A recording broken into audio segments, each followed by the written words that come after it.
नमस्कार, मैं हूं अंकुर। आप देख रहे हैं सत्य हिंदी। एक नजर अब तक की सुर्खियों पर।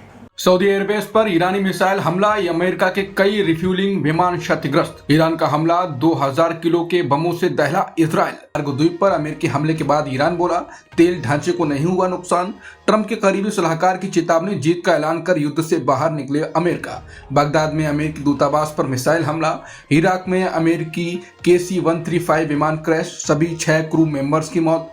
रिपोर्ट के अनुसार ईरान चीनी करेंसी में ट्रेड करने पर हॉर्मुज से तेल टैंकरों को जाने दे सकता है। मध्य पूर्व में जारी युद्ध के बीच अमेरिकी वायुसेना को बड़ा झटका लगा।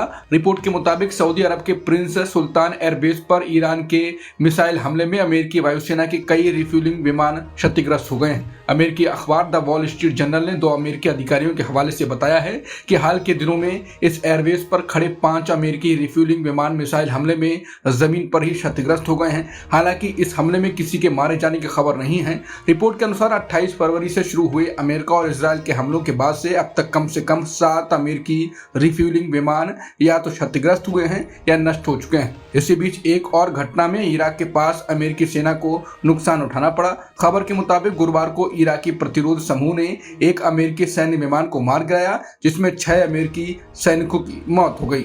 मध्य पूर्व में जंग अब बेहद खतरनाक मोड़ पर पहुंच गई है। ईरान ने इजराइल के खिलाफ अपना ऑपरेशन टू प्रॉमिस 4 तेज कर दिया है। पिछले 24 घंटों में ईरान ने इजराइल और अमेरिकी ठिकानों पर एक के बाद एक 7 बैलिस्टिक मिसाइल हमले किए हैं। दावा किया जा रहा है कि इन हमलों में 2000 किलो के भारी भरकम वॉरहेड्स का इस्तेमाल किया गया, जिसने इजराइल के कई शहरों को दहला दिया है। ईरान ने अपने शस्त्रागार की सबसे घातक मिसाइलें खैबर शिकन और खोरमा शहर का उपयोग किया। इनमें से कुछ मिसाइलों में 2 टन तक का विस्फोटक ले जाने की क्षमता है। ईरान ने सिर्फ इजरायली नहीं बल्कि UAE के अल दफरा, कतर के अल उदेद और इराक के एरबिल में स्थित अमेरिकी सैन्य ठिकानों पर भी मिसाइल और ड्रोन से हमला किया हो गई। मध्य पूर्व में बढ़ते तनाव के बीच ईरान ने दावा किया है कि खार्ग द्वीप पर हुए अमेरिकी हमले में तेल से जुड़ा कोई ढांचा नुकसानग्रस्त नहीं हुआ। ईरानी समाचार एजेंसी फार्स न्यूज एजेंसी ने जमीनी सूत्रों के हवाले से बताया कि अमेरिकी बमबारी के बावजूद तेल सुविधाएं सुरक्षित हैं और उन्हें कोई नुकसान नहीं पहुंचा। इससे पहले अमेरिका के राष्ट्रपति ट्रंप ने कहा था कि अमेरिकी सेना ने खार्ग द्वीप पर मौजूद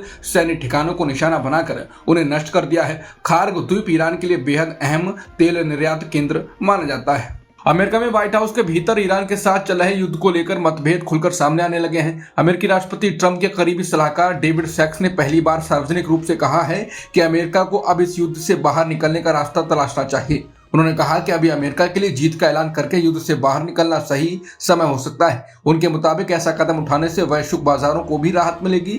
यह बयान ऐसे समय आया है जब हाल ही में ट्रंप ने कहा था कि अमेरिका ईरान के खिलाफ युद्ध को हमेशा तक जारी रख सकता है। इस बयान के बाद ट्रंप के मेक अमेरिका ग्रेट अगेन यानी मागा समर्थकों के बीच भी नाराजगी देखने को मिली थी, क्योंकि चुनाव के दौरान ट्रंप ने विदेशी युद्धों से दूरी बनाने का वादा किया था। वहीं रॉयटर्स की एक रिपोर्ट के मुताबिक अमेरिकी राष्ट्रपति ट्रंप के सलाहकार इस बात पर बटे हुए हैं कि इस युद्ध को कब और कैसे खत्म घोषित किया जाए।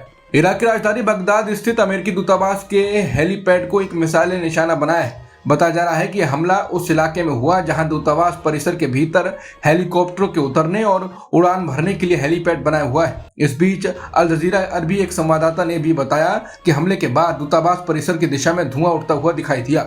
मध्य पूर्व में बढ़ते तनाव के बीच ईरान ने दुनिया के सबसे अहम तेल मार्ग हॉर्मुज जलडमरू मध्य को लेकर एक नया योजना पर विचार शुरू किया है। एक वरिष्ठ ईरानी अधिकारी ने अमेरिकी मीडिया चैनल CNN को बताया कि ईरान सीमित समय में तेल टैंकरों को हॉर्मुज जलडमरू मध्य से गुजरने की अनुमति दे सकता है, लेकिन इसके लिए एक सख्त शर्त रखी जा सकती है। इस प्रस्ताव के तहत उन तेल टैंकरों को ही गुजरने दिया जाएगा जिनका तेल अमेरिकी डॉलर के बजाय चीनी मुद्रा युआन में खरीदा बेचा जाएगा। दरअसल अभी दुनिया में होने वाले ज्यादातर तेल सौदे अमेरिकी डॉलर में ही किए जाते हैं, लेकिन ईरान अब ऐसे विकल्पों पर विचार कर रहा है जिनसे डॉलर पर निर्भरता कम की जा सके। इस बीच चीन भी लंबे समय से इस कोशिश कर रहा है कि वैश्विक बाजार में उसकी मुद्रा युआन का इस्तेमाल बढ़े। चीन पहले भी सऊदी अरब जैसे बड़े तेल उत्पादक देशों से अपनी मुद्रा में तेल खरीदने की कोशिश करता रहा है। मध्य पूर्व में बढ़ते तनाव के बीच हिजबुल्लाह के महासचिव शेख नईम कासिम ने इजराइल के प्रधानमंत्री बेन्यामिन नेतन्याहू को कड़ी चेतावनी दी।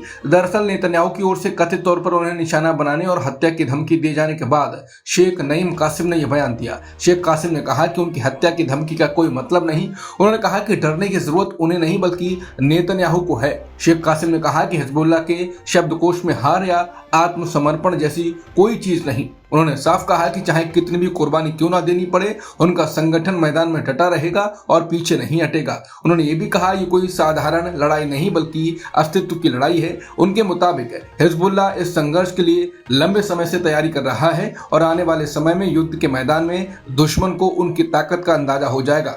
यूएई ने देश के एयर डिफेंस सिस्टम की ओर से हवाई हमलों को रोकने के वीडियो क्लिप और विस्फोटों और हमलों के कथित फर्जी वीडियो साझा करने के आरोप में 10 लोगों की गिरफ्तारी के आदेश दिए हैं। ये जानकारी यूएई के सरकारी मीडिया ने दी है। सरकारी मीडिया के मुताबिक इन लोगों ने हमले से जुड़े असली वीडियो के साथ साथ एआई से बनाए गए वीडियो और तस्वीरें भी यूएई की वेबसाइटों और सोशल मीडिया पर साझा की थी। उन्हें अब तुरंत सुनवाई के लिए भेजा गया है। अबू धाबी पुलिस ने भी कहा कि देश पर हुए हमले के दौरान वीडियो बनाने और गलत जानकारी फैलाने के आरोप में विभिन्न देशों के 45 लोगों को गिरफ्तार किया गया है। मध्य पूर्व में चल रहे तनाव के बीच भारत के लिए राहत की खबर सामने आई है। भारत में ईरान के राजदूत मोहम्मद फताहली ने कहा कि ईरान हॉर्मुज जलडमरू मध्य से भारत जाने वाले जहाजों को सुरक्षित रास्ता देगा। उन्होंने बताया कि तेहरान ने भारत के लिए इस अहम समुद्री मार्ग से जहाजों की आवाजाही पर कोई रोक नहीं लगाई। इस बीच खबर है कि ईरान ने 2 एलपीजी टैंकर को हॉर्मुज जलडमरू मध्य पार कर भारत की ओर जाने की अनुमति दे दी है। पश्चिम एशिया में चल रहे तनाव के बीच भारतीय जहाजों को लेकर बड़ी खबर सामने आई। भारत का एलपीजी जहाज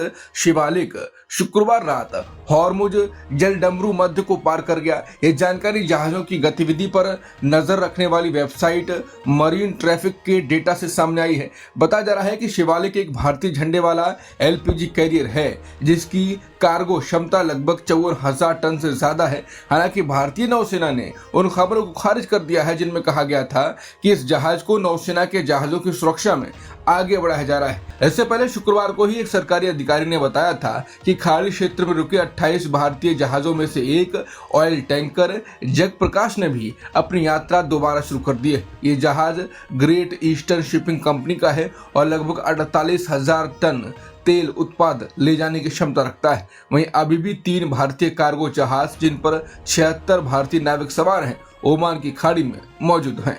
केंद्र सरकार ने जलवायु कार्यकर्ता सोनम वांगचुक की हिरासत को तुरंत प्रभाव से खत्म करने का फैसला किया। गृह मंत्रालय ने शनिवार को जारी बयान में बताया यह फैसला राष्ट्रीय सुरक्षा कानून यानी एनएसए के तहत मिली शक्तियों का इस्तेमाल करते हुए लिया गया है। मंत्रालय ने अपने बयान में कहा कि सरकार लद्दाख में शांति, स्थिरता और आपसी भरोसे का माहौल बनाए रखने के लिए प्रतिबद्ध है ताकि सभी पक्षों के साथ रचनात्मक और सार्थक बातचीत हो सके। सरकार के मुताबिक इसी उद्देश्य को ध्यान में रखते हुए और पूरी समीक्षा के बाद सोनम वांगचुक की हिरासत को तुरंत प्रभाव से रद्द करने का फैसला किया गया है। इलाहाबाद हाईकोर्ट ने बीजेपी शासित उत्तर प्रदेश सरकार के संभल जिले में एक मस्जिद में नमाज अदा करने वालों की संख्या सीमित करने के फैसले को खारिज कर दिया। जस्टिस अतुल श्रीधरन और जस्टिस सिद्धार्थ नंदन की बेंच ने इस मामले में सख्त टिप्पणी की कि अगर स्थानीय प्रशासन कानून व्यवस्था बनाए रखने में असमर्थ है तो एसपी और जिला कलेक्टर को या तो इस्तीफा दे देना चाहिए या संभल से ट्रांसफर मांग लेना चाहिए। लाइव लो ने शनिवार 14 मार्च को बताया यह फैसला 27 फरवरी को पारित आदेश में आया जिसमें कोर्ट ने स्पष्ट किया कि राज्य का कर्तव्य है कि हर समुदाय को निर्धारित पूजा स्थल पर शांतिपूर्वक इबादत करने का अधिकार सुनिश्चित करे। अब तक की खबरों में इतना ही। बाकी खबरों के लिए बने रहिए सत्यहिंदी.com के साथ। Copyright disclaimer under Section 107 of the Copyright Act 1976. Allowance is made for fair use for purposes such as criticism, comment, news reporting, scholarship, and research. Fair use is a use permitted by copyright statute that might otherwise be infringing.